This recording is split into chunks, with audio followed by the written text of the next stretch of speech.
बबलू, हो. काय वाटतं तुला? क्षमाताई परत वसंतकडे येतील ना? आणि आपण एवढं कॉन्फिडेंटली ते बोलून आलोय म्हणून. येईल. सुचिला त्यांनी एवढं चांगल्या पद्धतीने समजवलंय ना, तर तिचा राग शांत होईल आणि वसंतकडे राहायला ये आणि पुन्हा नव्याने संसार चालू होईल. बघ.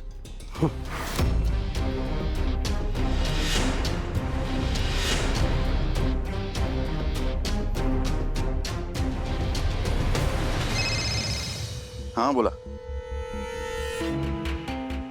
कधी? आत्ता? अरे देवा. बरं ठीक आहे. येतो आम्ही. हो. बबलू चल. कुठे? साताराला. हं? काय झालं? अरे जरा एक इमर्जन्सी आली, अर्जंट आहे जरा. चल चल.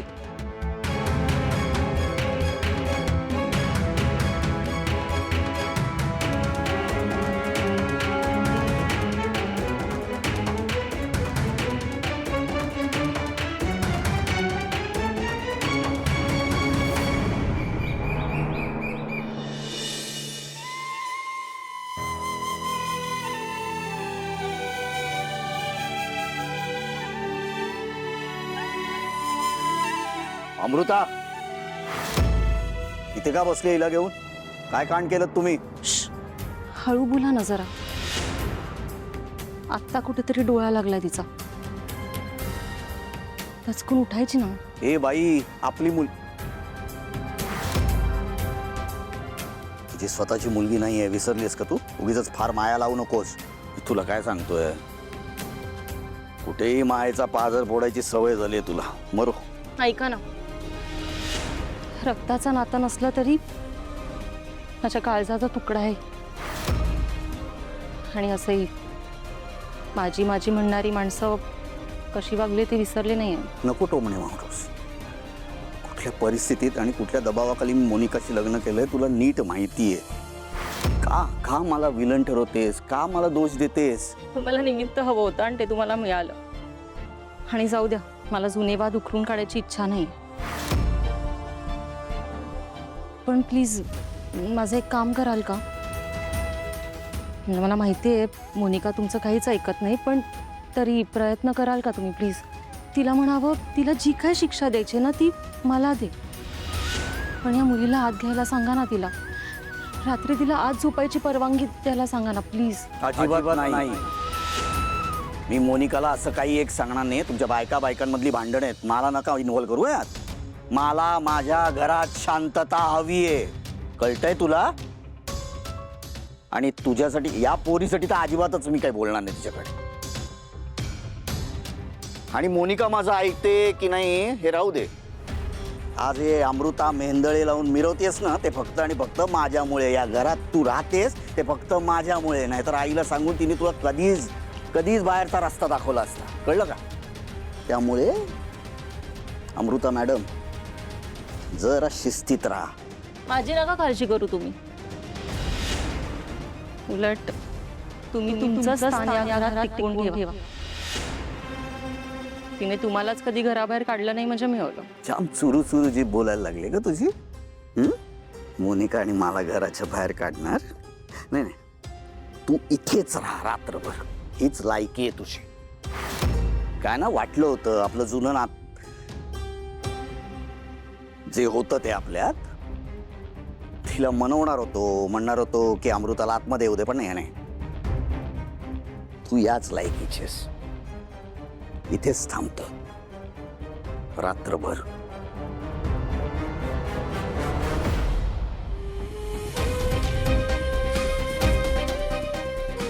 माणूस म्हणून तुम्ही पार हरलात राजकुमार. दुसऱ्याला घराबाहेर काढण्याची भाषा करताय, पण मनातून स्वतःच बाहेर झालात. आपल्या कर्माची फळं ह्याच जन्मात भोगावी लागतात आणि तुमचाही दिवस येईल, लवकरच येईल.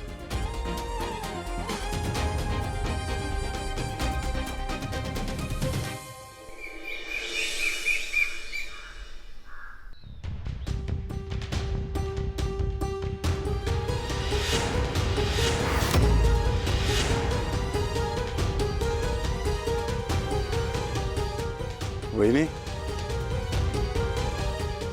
काय झालं? बाहेर का बसलात तुम्ही? अरे ओवी काय झालं बा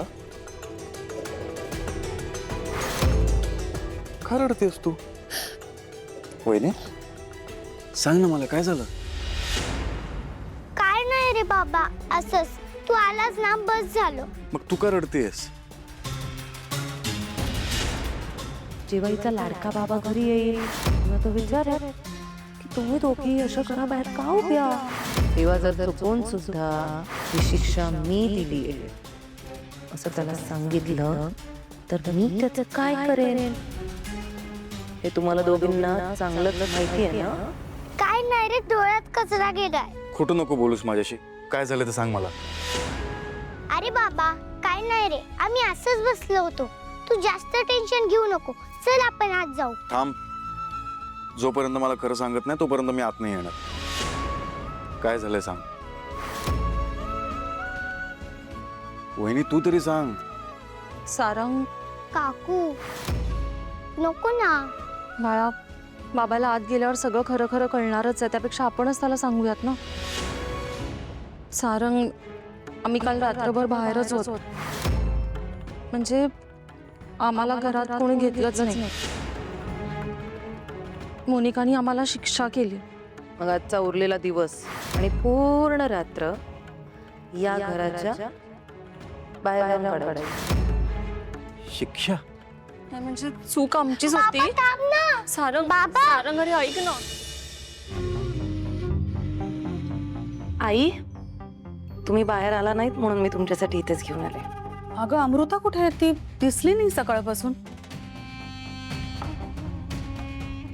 त्या झोपल्या असतील, कालचा पराक्रम करून थकल्या असतील ना.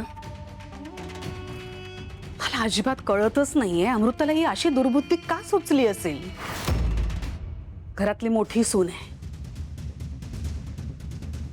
माझा खूप विश्वास होता तिच्यावर. तिनं माझा विश्वासघात केलाय. त्या पोरीच्या नादी लागून स्वतःचं सुद्धा नुकसान करते आणि माझा सुद्धा बीपी वाढवते ती पोरगी. आई तुम्ही नका इतका विचार करू. तुम्ही स्ट्रेस अजिबात नाही घ्यायचा, मी आहे ना. हा मोनिका वहिनी मोनिका वहिनी सारंगला काय झालं सकाळ सकाळ? चल बघूया. सारंग सारंग ऐक ना, नको ना उगाच विषय वाढवूस प्लीज. आम्ही ठीक होत ना. तू हिला घेऊन जा जा जा वर जा बाबा कोणाला रागवू नकोस, तू चल माझ्यासोबत. वहिनी मी काय बोललोय ओवीला घेऊन वर जा रात्रभर झोपली नाही ना ती झोपव तिला जा मोनिका वहिनी ओवी चल. काय रे, काय चाललंय तुझं? ओरडतोयस कशाला? काय झालं? आई जरा थांबा मला बोलू दे आधी काय पद्धत आहे सांगा ना कसली पद्धत आहे शिक्षा देण्याची आणि बापाला न विचारता पोरीला शिक्षा देण्याचा अधिकार तुम्हाला कोणी दिला नाही नाही नाही नाही सारंग ऍक्च्युली अमृताताईंनी खूप मोठी चूक केली आहे आणि मग आईंचं असं म्हणणं होतं की यांना शिक्षा मिळायलाच पाहिजे. त्यात त्या म्हणाल्या की तूच शिक्षा दे, म्हणून मग मी दिली छोटीशी शिक्षा. म्हणून काय असली शिक्षा द्यायची घराबाहेर ठेवलं त्यांना